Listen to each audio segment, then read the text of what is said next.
eventos estão aqui. No topo da montanha fica a Torre Celeste.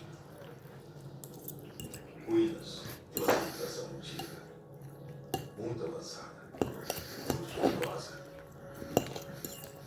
Dizem que os antigos sabiam viajar entre os dois mundos. Acho que esta é a função da Torre Celeste. Ela trouxe você para cá. O que houve com essa civilização antiga? Eles se destruíram. A tecnologia se voltou para eles. Você acha que não perdeu a comunicação?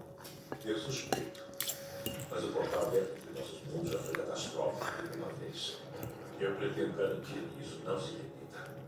Estávamos indo investigar a Torre Celeste quando encontramos os diabos. Foi assim que me perdi do meu amigo. Cuidar dos feridos e consertar o navio foram as prioridades. Mas agora, vamos continuar a missão. Os antigos protegiam sua tecnologia com a criatura mais poderosa de todas. O Rátalos. Quase impossível de matar. A única fraqueza aparece quando eles se cuspir fogo. Se nos ajudar nessa batalha, nós podemos te ajudar a voltar para casa.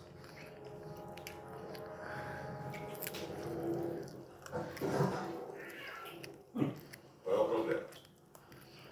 Não tem gato no seu...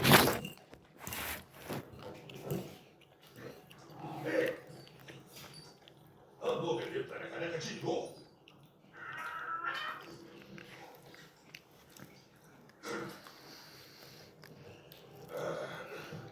Partimos ao amanhecer. Não me fale de esperar. Chega de gravar. Eu tenho